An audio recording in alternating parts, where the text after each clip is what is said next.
السلام علیکم سامعین، welcome to my channel voice of Mona. ہماری آج کی سٹوری کا نام ہے ڈکیت۔ وہ گھر کا واحد کفیل تھا۔ باپ مر چکا تھا، 4 بہنوں کا اکلوتا بھائی تھا۔ وہ دوسرے شہر میں رہتا تھا۔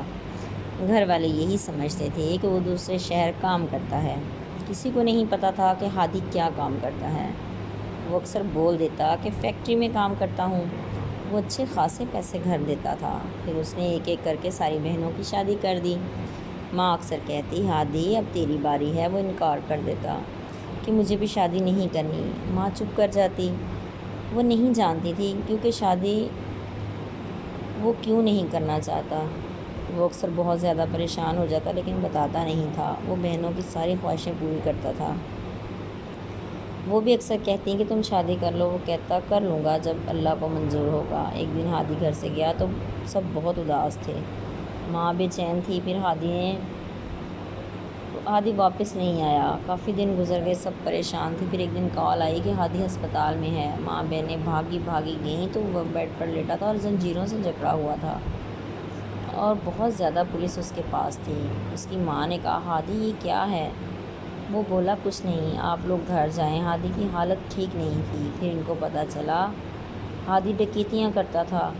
اس کی ماں کو یقین نہیں آیا۔ پھر وہ گہری سوچ میں چلی گئی کہ 4 بیٹیاں اکیلے ہادی نے بیاہی تھیں۔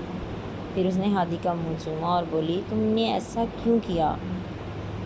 تم ایسا نہیں کر سکتے، لیکن اگر کیا ہے تو بھی میرے بیٹے ہو، کوئی بات نہیں۔ تم نے یہ سب کس وجہ سے کیا ہوگا؟ ہادی خاموش تھا۔ پھر ہادی کی طبیعت خراب ہونے لگی۔ ڈاکٹر اکٹھے ہو گئے۔ اس کو بہت گولیاں لگی تھیں اور خون بھی بہت بہہ رہا تھا۔ پھر کافی دیر کے بعد ہادی کی طبیعت ٹھیک ہو گئی اور اس نے ماں کو خود ہی بتا دیا، اور کوئی راستہ نہیں تھا میرے پاس، میں کیا کرتا؟ مجھے اپنے گھر کی خوشیاں چاہیے تھیں۔ بابا کے بعد ساری ذمہ داری تو میری تھی، تو میں کیا کرتا؟ آپ مجھے معاف کر دیں۔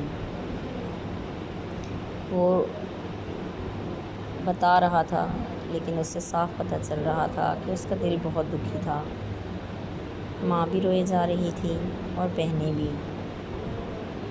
اس نے جو کیا تھا سب کی خوشیوں کے لیے کیا تھا، لیکن یہ بات شاید کسی کو سمجھ میں نہیں آ سکی اور بہت دیر ہو گئی۔ جیتے رہیے، خوش رہیے۔ ملتے ہیں اگلی کہانی کے ساتھ۔